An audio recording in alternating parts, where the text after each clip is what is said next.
Assalamualaikum warahmatullahi wabarakatuh. Tangisan Rasulullah Shallallahu Alaihi Wasallam untuk umatnya yang menjadi penghuni neraka. Suatu keistimewaan yang paling luar biasa di dalam diri Rasulullah Shallallahu Alaihi Wasallam adalah air mata beliau yang selalu saja mengalir hanya untuk memikirkan umatnya semata. Beliau tidak pernah lepas dari kerisauan akan keadaan umatnya. Suatu ketika, para sahabat mendapati Nabi Muhammad SAW dalam keadaan yang tidak biasanya. Selama beberapa hari, beliau tampak bersedih dan menyendiri saja di dalam rumah. Tidak keluar kecuali saat sholat berjamaah, itu pun beliau tidak berbicara dengan siapapun. Ketika sholat, Nabi SAW sangat merendahkan diri kepada Allah dan menangis, seolah-olah ada beban begitu berat yang beliau rasakan. Setelah itu beliau pulang dan menyendiri, lagi-lagi sambil menangis. Para sahabat jadi ikut bersedih tanpa tahu apa yang sedang mengganggu pikiran beliau.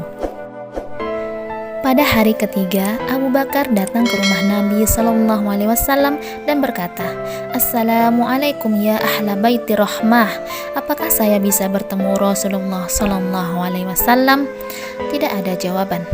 Nabi Muhammad Sallallahu Alaihi Wasallam hanya diam, sehingga pembantu beliau yang menjaga pintu juga tidak berani menjawab dan membukakan pintu. Setelah 3 kali salam tidak ada jawaban, Abu Bakar pun pulang sambil menangis terseduh-seduh. Tidak berapa lama datanglah Umar bin Khattab dan berdiri di pintu rumah Nabi. Ia berkata, "Assalamualaikum ya ahla baiti rahmah. Apakah saya bisa bertemu Rasulullah Sallallahu Alaihi Wasallam?" Seperti yang terjadi pada Abu Bakar, tidak ada jawaban, sehingga Umar juga pulang dengan menangis terseduh-seduh. Kemudian datanglah Salman Al-Farisi. Ia juga berdiri di depan pintu mengucapkan salam. "Assalamualaikum ya ahla baiti rahmah. Apakah saya bisa bertemu junjunganku Rasulullah Sallallahu Alaihi Wasallam?" Seperti pada Abu Bakar dan Umar, tidak ada jawaban, sehingga Salman menangis sedih beberapa lamanya. Bahkan ia hingga jatuh tidak menyadarinya. Lalu ia bangkit lagi dan berjalan menuju rumah Fatimah. Salman berkata, "Assalamualaikum wahai putri Rasulullah." Tampaknya sang suami Ali bin Abi Thalib sedang tidak ada di rumah, sehingga Fatimah hanya menjawab salamnya tetapi tidak membukakan pintu. Karena itu Salman berkata lagi, "Wahai putri Rasulullah, sesungguhnya Rasulullah dalam beberapa hari ini sedang menyendiri. Beliau tidak keluar rumah kecuali untuk kepentingan sholat, dan itu pun tidak berkata-kata sedikit pun. Beliau juga tidak mengizinkan siapa saja untuk masuk ke dalam rumah beliau." Mendengar perkataan Salman, Fatimah segera mengenakan pakaian panjang dan pergi ke rumah Rasulullah Sallallahu Alaihi Wasallam. Di depan pintu ia berkata, "Assalamualaikum ya Rasulullah, saya adalah Fatimah." Saat itu Nabi Muhammad Sallallahu Alaihi Wasallam sedang sujud dan menangis. Beliau bangkit kemudian bersabda, "Ada apa Fatimah? Aku sedang menyendiri, bukakan pintu untuk Fatimah." Pintu dibukakan dan Fatimah pun masuk. Seketika itu ia menangis terseduh-seduh melihat keadaan Nabi Muhammad Sallallahu Alaihi Wasallam. Beliau tampak lemah dan pucat pasi. Wajahnya sembab karena terlalu sedih dan banyak menangis. Fatimah berkata, "Wahai Rasulullah, apakah yang sedang menimpa ayah?" Nabi Muhammad Sallallahu Alaihi Wasallam bersabda, "Wahai Fatimah, 3 hari yang lalu Jibril datang dan menceritakan tentang neraka." Rasulullah pun menceritakan bagaimana malaikat Jibril menggambarkan keadaan neraka, sehingga mereka berdua menangis penuh ketakutan, takut akan murka Allah. Setelah tangisan mereka agak reda, Jibril pun mengatakan lagi bahwa neraka itu mempunyai 7 pintu, yang masing-masing pintu jaraknya 70 tahun perjalanan. Pintu yang di bawah lebih panas 70 kali daripada pintu di atasnya. Nabi Muhammad Sallallahu Alaihi Wasallam bertanya, "Siapakah penghuni pintu itu?" Jibril menjelaskan bahwa pintu yang pertama dan yang terbawah sekaligus yang paling panas bernama Hawiyah. Penghuninya adalah kaum munafik, kaum dari Nabi Isa alaihissalam yang ingkar setelah diturunkannya hidangan dari langit, dan untuk Fir'aun dan para pengikutnya. Pintu kedua yang di atasnya bernama Jahim, dihuni oleh orang-orang musyrik. Pintu ketiga adalah Saqar, dihuni oleh orang-orang Sabi'in. Pintu keempat bernama Lado, dihuni oleh iblis dan para pengikutnya, termasuk kaum Majusi. Pintu kelima bernama Hutamah, dihuni oleh orang-orang Yahudi. Pintu keenam bernama Sa'ir, dihuni oleh orang-orang Nasrani.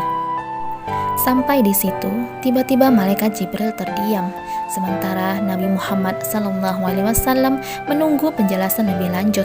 Merasa aneh dengan diamnya Jibril, Nabi pun bersabda, "Mengapa engkau tidak memberitahukan penghuni pintu neraka yang ketujuh?" Malaikat Jibril tampak segan untuk berbicara, tetapi pandangan mata Nabi tampak memaksa untuk mengetahuinya, sehingga Jibril berkata, "Pintu ketujuh dihuni oleh umat-umatmu yang melakukan dosa besar dan tidak bertaubat hingga ia meninggal." Mendengar perkataan Jibril yang terakhir, seketika wajah Nabi Muhammad SAW pucat pasi dan beliau pun pingsan. Jibril meletakkan kepala beliau di pangkuannya. Setelah sadar, Nabi Muhammad SAW bersabda, "Betapa besar cobaanku, betapa sedihnya hatiku, jadi ada umatku sebagai penghuni neraka." Jibril berkata, "Benar, umatmu yang mengerjakan dosa-dosa besar dan belum bertaubat." Setelah menceritakan hal itu, Fatimah makin terhanyut dan tangisannya makin kencang. Nabi pun berkata, "Sejak saat itulah aku teramat sedih dan selalu menangis. Aku banyak bersujud dan merendahkan diri kepada Allah agar siksa bagi umatku diringankan oleh Allah." Fatimah berkata, "Wahai Rasulullah, bagaimanakah mereka itu masuk ke neraka?" Nabi SAW bersabda, "Mereka digiring malaikat menuju neraka. Wajah mereka tidak hitam, mata mereka tidak biru, mulut mereka juga tidak disumbat, mereka juga tidak dirantai atau dibelenggu sebagaimana penghuni neraka lainnya." Fatimah bertanya lagi, "Bagaimana keadaannya ketika mereka digiring ke neraka?" Beliau bersabda, "Orang laki-laki ditarik jenggotnya, sedangkan yang perempuan ditarik pada rambut ubun-ubunnya."